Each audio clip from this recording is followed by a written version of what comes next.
Good morning guys, andito na naman tayo sa kabilang lote. So update muna tayo ng sili natin kasi matagal tayo hindi nakapag-update eh. Ito na nga guys, ito na. So ayan na siya. Wow! Ating mga sili. Namumulaklak na yung mga yan. So ayan. Wow! Makikita nyo ba? May bulaklak na yung mga yan. So ayan. Siguro mga next month. Kasi yung iba nahuli. Medyo hindi sila sabay-sabay guys. Meron pa rin namatay. Yan. So namatay yung iba. Siguro sa init. Kasi ng init siguro. So, madami yan. Madami yan.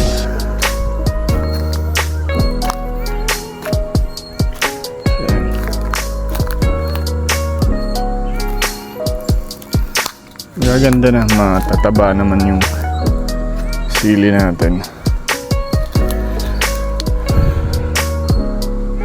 Siguro expected ko na araw, next month. Ayan. So, Wow!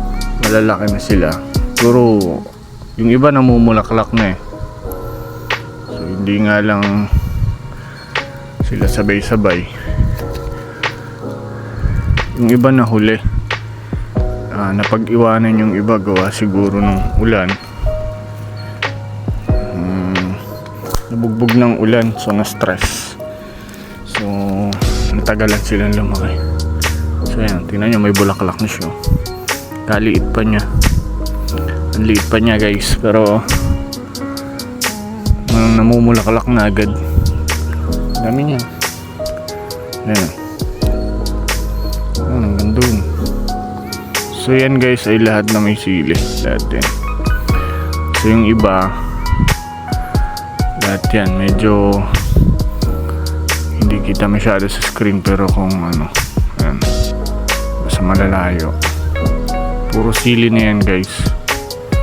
Lahat yan sili. Siling panigang. So pero next month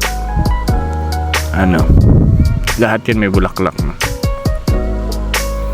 So yan, pag sabay-sabay maganda kung sabay-sabay sila mamulaklak.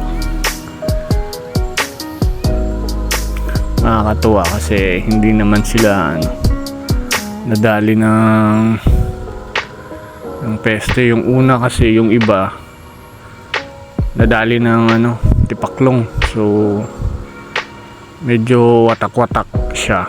May pitak na yung iba naterhan ng ilan, tapos yung iba talagang kinain ng tipaklong nung tagulan.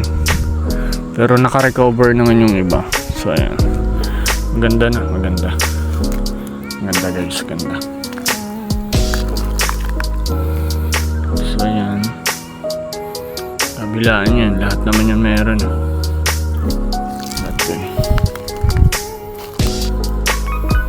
Hanggang dun sa may kubo na yun, lahat yan meron na tanim.